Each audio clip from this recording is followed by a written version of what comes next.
cutting ball for Guy. Little back heel. Guy finds it again with some space. Cut across. Oh, falls to the feet and a goal! It's a goal! This game was just awesome. We had an incredible home opener. 2 top 25 teams. And the intensity was high. We had fantastic fans, a fantastic crowd that always stood behind us. I think it also pushed us at the end when we were one player down. And I just have a super great team, and that's why we won in the end. Well, we knew this was going to be an incredible opening match, 2 top 25 teams, and it certainly didn't disappoint. Atmosphere was amazing. I don't know if they understand how these games kind of go, but when you're down a man with 40 minutes to play, you've got to flip the game over a bit and start defending.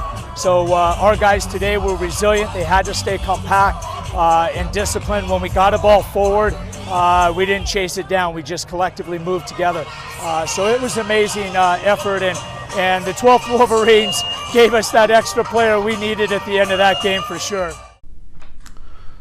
So look at that video. That's UVU versus Washington in the season opener, 2016 men's soccer season. Both teams are ranked in the top 20.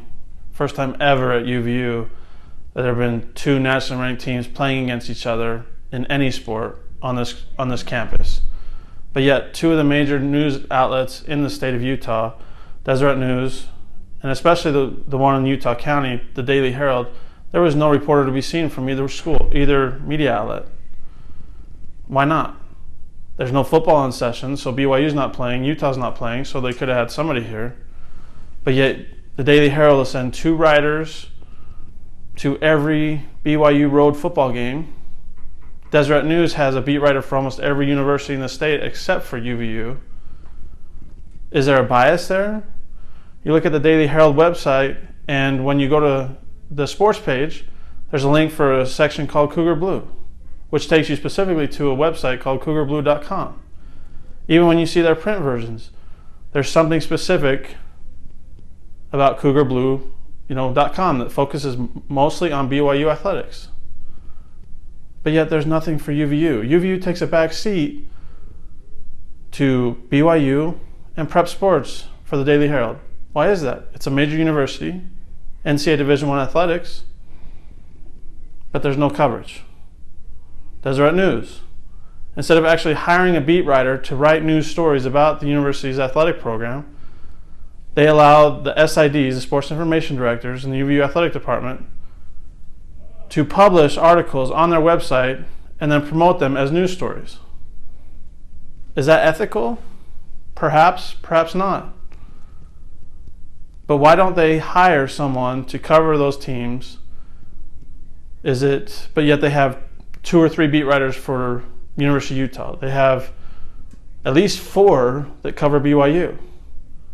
They have a beat writer for Utah State. They have a beat writer for Weber State. What's the problem here? You have a nationally ranked soccer team. You have a basketball team that went further than any of the other schools in the state postseason-wise in 2016-17 season, and that beat BYU. You have a baseball team that won the WAC championship last year. You have a wrestling team that sends numerous wrestlers to nationals every year. There are stories to be told here, but yet there's a bias towards BYU. Now, the arguments that will be presented in this are that the readership for the Daily Herald is the majority of people in Utah Valley want to read more about BYU than UVU. Understandable in a sense.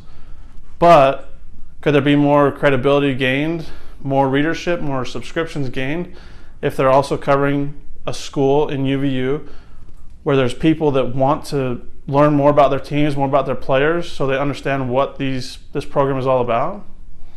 Possibly. Deseret News. Is it ethical for them to publish a press release as a news story? Probably not. They would argue that they're saving money while still getting information out to readers. But if they have a beat writer like they do for BYU, Utah, Utah State, Weber State, could that generate more viewers, more subscriptions to their news media outlet? And does it present a conflict of interest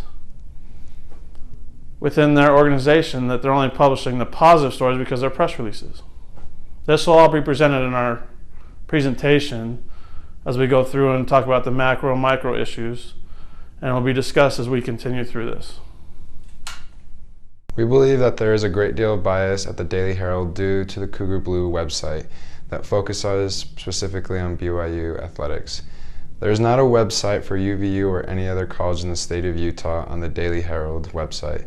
There is limited coverage for UVU athletics, including the nationally ranked men's soccer team, which was ranked at number 8 at one point. However, the Daily Herald would argue that coverage of BYU sports is where the majority of the readership comes from, so why would they change their focus? As you can see on the Daily Herald sports page at theheraldextra.com, Cougar Blue is the first sub-headline, followed by Prep Sports, and then UVU. Just think about that. UVU has a top 10 soccer team and gets no coverage. Also, the stories that are posted for UVU are game recaps written by the official website of Utah Valley Athletics. The Daily Herald isn't the only news organization in the state of Utah with subpar and maybe even unethical coverage of UVU athletics. A large amount of the coverage on the Deseret News website is stories of UVU events that are taken directly from WolverineGreen.com press releases. As you can see, the bylines on the stories say they were written by the UVU Sports Information Directors, quote, for the Deseret News, end quote. This raises an interesting ethical issue. Is it ethical for the Deseret News and other news organizations to publish UVU press releases as though they were any other story written for the organization? Is it pulling something from the AP Wire or copy and pasting a press release really better than not having anything written about the event at all? In the PR world, I've heard that it's a PR professional's dream when a press release makes it directly into the news. This may be true, but it leaves a lot to be desired from a journalistic perspective. The exposure is still good for the university, but is it better than having objective journalism done for the school's programs? This coverage would be more diverse and would probably grab a larger audience if it provided a more unique perspective from a writer on the scene. By not giving equal attention to both UVU and BYU athletics, is the Daily Herald and Deseret News losing both audience and credibility? The audience, in my view, is being lost mainly from the UVU side of things. UVU has a lot of athletic programs and a lot of people that want to support those programs, and they look to these organizations such as the Deseret News and the Daily Herald to find ways to keep track of their teams and to see how they're doing, but a lot of times the coverage isn't there. People from UVU definitely see a bias from the Daily Herald and the Deseret News towards BYU athletics. BYU athletics are covered a lot more, and there's a reason for that. BYU athletics probably bring in more page views and more subscriptions than the UVU side of things, and it's understandable as to why they would cover BYU sports more than UVU sports. But at the same time, credit needs to be given where credit is due, and a lot of UVU sports and specific teams have earned that right to be covered more than certain sports at BYU. For instance, the wrestling program at UVU has produced a top 10 nationally ranked wrestler in the past year and has also put a couple other wrestlers in a national tournament, NCAA tournament. Those wrestlers received almost no coverage from these outlets, which is really a shame. Another example is the men's soccer team at UVU, been ranked in the top 25 for almost an entire year, even more than a year. At one point we're ranked in the top 10 in the nation, and we're receiving a backseat to a BYU below par club men's soccer team that isn't even a Division I or NCAA team. You know, these things definitely put a hamper on the way that viewers see these things, especially from the UVU side of things. And although BYU receives more viewerships and page views from the BYU sources and stories, these things need to be covered a little bit more. Credibility is something that these organizations definitely don't lack, and I don't think that they'll ever lose credibility because of how big they are and how established they are here locally in this valley and throughout the state. But it's something that they need to understand, because they could be even more credible and even grow a bigger audience if they would be more equal in sharing the stories that deserve to be shared.